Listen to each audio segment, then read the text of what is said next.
On October 14th, Nadezhda Oleneva found herself alone above 6,500 meters with no oxygen, no Sherpa, and over 300 meters to her next resting area. Nadia was trying to summit 8,167 meter Dhaulagiri with no supplemental oxygen. She came to the peak with two fellow Russian climbers, but today they were all climbing alone at their own pace. They planned to regroup at 6,880 meters in Camp 2, but this was over 300 meters from Nadia's current location, and the most difficult part of her climb was right in front of her, a completely exposed, steep slope. This is where the final moments of her life would be spent. This is her story.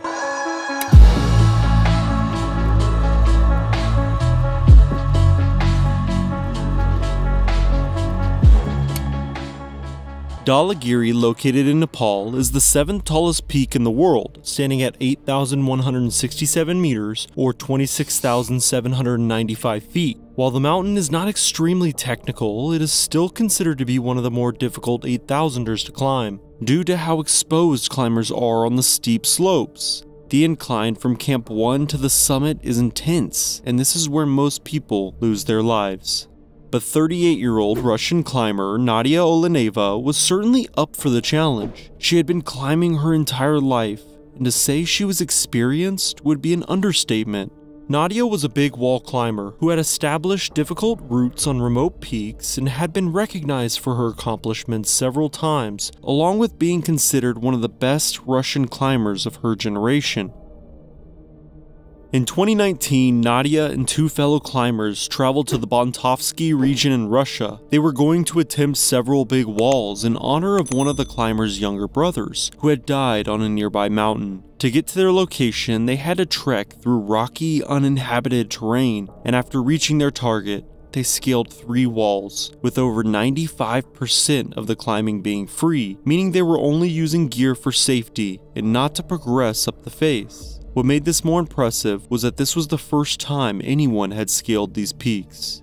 In 2021, Nadia, along with 2 other climbers, would target an unclimbed mountain named Sharp Peak in Kyrgyzstan. The 4,818 meter granite needle had caught her eye in a photo, and after 2 days of difficult climbing, they would reach the top, becoming the first group to climb the peak, and thus give its name, Sharp Peak.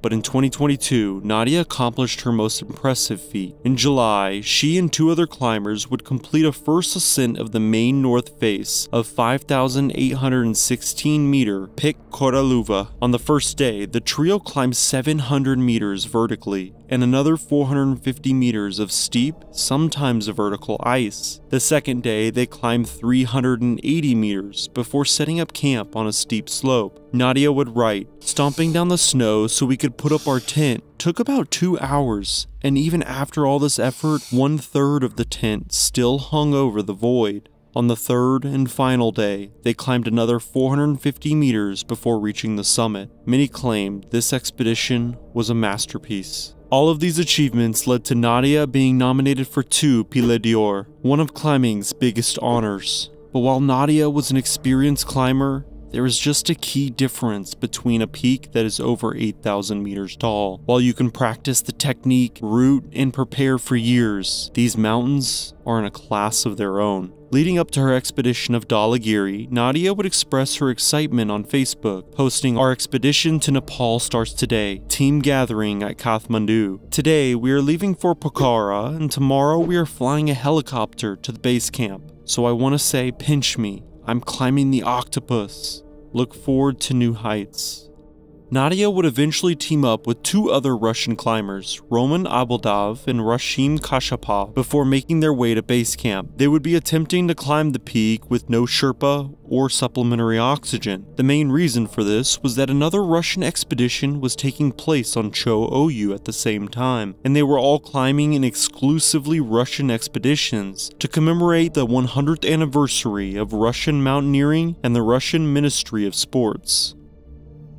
After weeks of acclimatization, the group was finally ready for the climb, and on Friday, October 13th, they would set out from base camp. Base camp is considered to be rather low, but traversing above the camp is really the first test of the mountain. Similar to Everest, there is a giant glacier that must be traversed under the north face of the peak. This icefall is one of the most dangerous and tedious areas of the entire climb, but the trio would pass through the crevasses and seracs with no issues, reaching Camp 1 by nightfall. The following day, Saturday, October 14th, the trio would set out from Camp 1. This is when climbing on the steep slopes really began. The first part of the climb is a rather wide open ridge, but this leaves climbers susceptible to avalanches and brutal winds. As they progress up the slope, the ridge consistently steepens and narrows, with many hidden crevasses throughout the peak, until you finally reach Camp 2 at 6,880 meters. The plan was for the trio to climb this section of the peak at their own pace, and while Nadia was by all means a fast climber compared to the rest of us, she still lagged behind her two partners, meaning after a few hours, she was climbing alone with no oxygen or Sherpa to help guide her. Nobody knows what happened next. 4 hours after the trio left Camp 1, Alboldov would arrive at Camp 2, and Kashapov was only minutes behind him, but there was no sign of Nadia. They waited for a few minutes, simply catching their breath, but soon the duo started to question where she was. They were tired, as they had just spent 4 hours climbing the steep ridge, but the adrenaline was still pumping through them, and they could only think about their missing partner. The two men would make the decision to begin descending the peak to look for any trace of their partner, and after several minutes of climbing, they saw something in the distance. It was a colorful pole sticking out of the white snow, and as they approached the object, they began to realize exactly what they were looking at. It was Nadia's hiking pole, and this could really only mean one thing: something bad had happened. It still took them some time to make their way over to the hiking pole because remember, they were descending an incredibly steep ridge, but when they did reach the pole, their hearts would sink. The snow below the object had an obvious trail, as if someone had slid down the peak, and this trail would extend for as long as the duo could see. Eventually, they would follow it for over 200 meters before the trail would suddenly flow into a group of seracs and crevasses, disappearing. At this point, clouds were moving in, and the duo had to make a decision. They would call off the expedition and make their way back to base camp, barely making it before nightfall. They would hold out hope that Nadia had somehow slowed down, and with her sleeping bag and first aid kit, found a way to survive. But this just wasn't the case. The following day, the weather would clear and a rescue helicopter would begin flying over the common fall zones and avalanche chutes, but they would find nothing. Eventually, they would make their way over to the area Nadia's fall was expected to have ended, and within a large crevasse, they spotted something that looked strange. It didn't take long before they recognized what it was. They had found her. Nadia's death in 2023 would follow a series of controversial accidents in October, an accident that has its own video on my channel. While being a shock to the mountaineering community, those hurt the most would be her fellow Russian climbers. She was more than a partner. Her legacy and accomplishments lifted her higher than any mountain, but above all else, she was a climber. Someone who loved to spend hours finding a new peak that nobody had heard of, then spend days struggling to hopefully step foot somewhere that nobody ever had before. The definition of true greatness.